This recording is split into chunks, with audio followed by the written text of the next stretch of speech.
Do you remember that ridiculous CBC Marketplace stunt they pulled on Donald Trump's inauguration day? I believe the byline was something like, "Donald Trump is now in office, but what effect has his campaign had here?"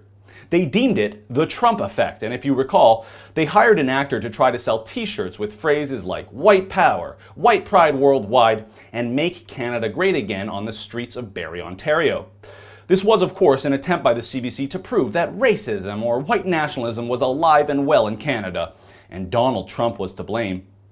The whole thing was a spectacular failure and resulted in a swift backlash against the CBC, and eventually their own ombudsman responded in March stating, quote, "The technique was not appropriate in a current affairs program," unquote.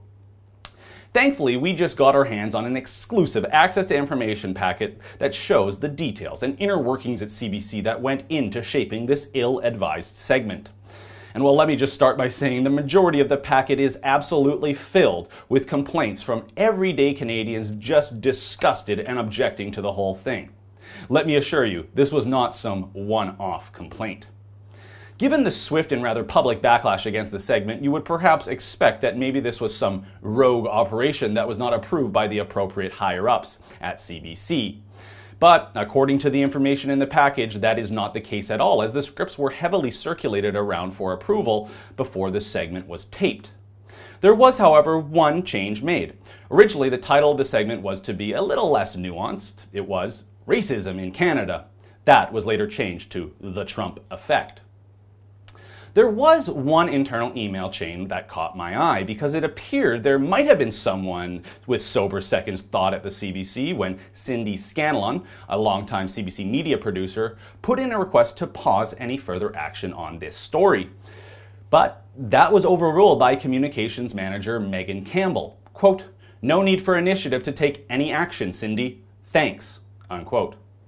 Oops, they could have caught it right then and there. But the groupthink and belief that this was going to be such a smash hit over at the CBC just shows how out of touch and what an elitist bubble the CBC and their staff live in. But the CBC is also unethical and lazy. Not just that they let this story be published, but I mentioned earlier that they made merchandise for this stunt that said, "Make Canada Great Again." Well, that slogan happens to be a trademark of the rebel media. We sell hats with that phrase in our online store, for instance. So the CBC show that is supposed to expose scams against consumers engaged in their very own scam and violated our trademark. But the most ridiculous thing about this whole stunt by Marketplace CBC was they happened to hire someone all the way from Edmonton to go to Barrie, Ontario for the piece. Now, I must assume that this person that they hired from Edmonton was the actor they used to promote the merchandise on the streets. And I guess, well, they didn't want to hire anyone locally from Barrie in case they got recognized.